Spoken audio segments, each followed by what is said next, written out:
دوی ته به کتل کافرانو نو مسلمانېدل به. چې کله مصر فتح شو، مصر د عمر رضی الله تعالی عنہ دور خلافت دی. چې څنګه مصر فتح شو، عمر رضی الله تعالی عنہ صحابه ته فرمایل ویزه چې زو خپل مرګري ځان سره کړو چې دی مصر تلال شو تماشا وکړو. ځکه مصر خو ډیر یو تاریخي ښار دی کنه. هغه یوسف علیه السلام او یعقوب علیه السلام دغه صحابه پکې دا پیغمبران پکې پاتې شوي دي. دا او فرعون غونته کې کافر ظالم دام په دغه ښار کې وکنه.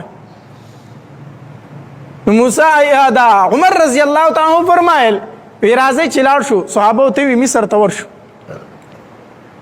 صحابه ور سره دي خو کسان ډیرو او سورلې لګي وي.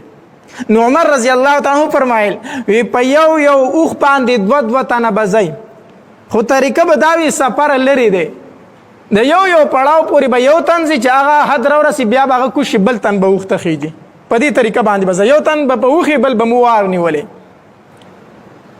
ټول په یو اوخ باندې دوه تنه شو او د عمر رضی الله تعالی سره خپل غلام شو.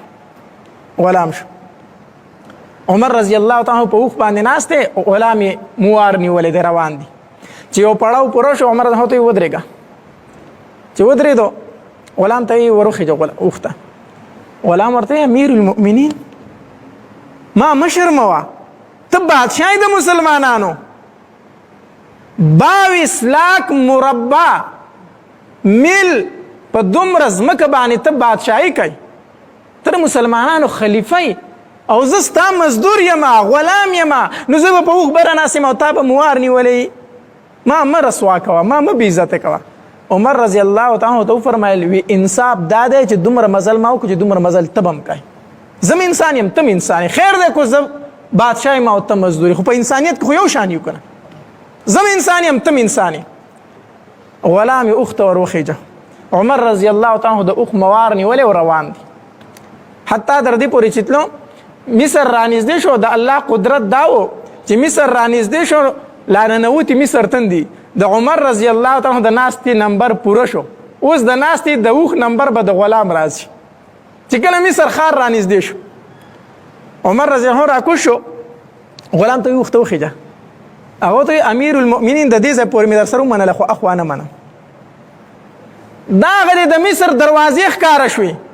هلته به یهود او عیسایان ټول په انتظاري چې د مسلمانانو بادشاه را روان دی او عمر را روان دی. عمر هغه عمر چې د هغه دومره روب چې کله کافرو به خپل بچي رول که نه نو د عمر نوم به یې ورته اخیستو.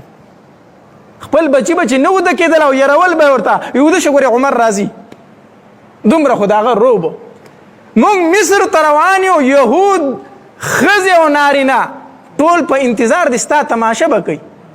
نو غلام به په اوښ ناست او تا به موار نیولی به چې دغه خلیفه دی.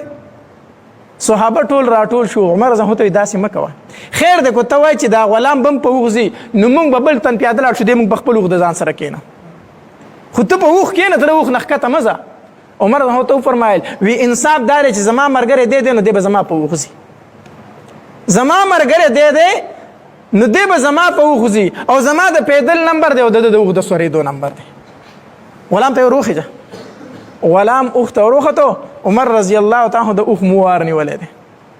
هلته یهود او عیسایان نارینه او ښځې ټول په انتظار دی چې د مسلمانانو بادشاه را روان دی. او مولان د عیسایانو او یهودیانو چې کوم دي کتابونه یې راغستي دي چې دا د نبي علیه الصلاة والسلام دویم خلیفه دی.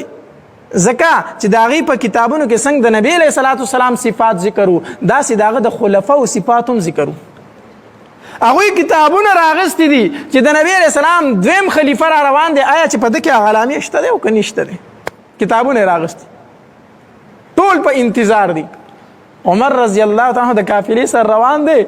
خپل غلام یې په اوښ کېنولی دی او د اوښ موار یې نیولی دی او د مصر په ښار ورننوتل.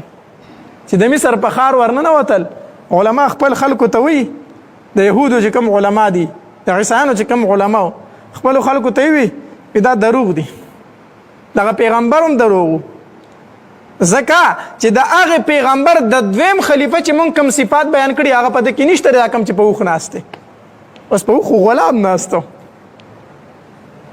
هغه صفات په ده کې نشته دی کوم چې په دې اوښ ناست دی د هغه د دویم خلیفه چې کوم صفات دي. د مسلمانانو یې تپوس کوي تاسو دروغجن یئ، ستاسو خلیفه کم یو دی؟ مسلمانانو ورته وویل زمونږ خلیفه هغه دی چې کم یو په دې اوښ دا موار نیولی دی او په دې اوښ چې ناست دی دا د ده غلام دی، دا د ده غلام دی.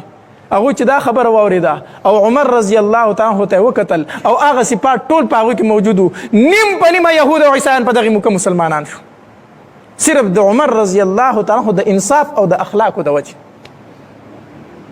موږ مسلمانانو له دا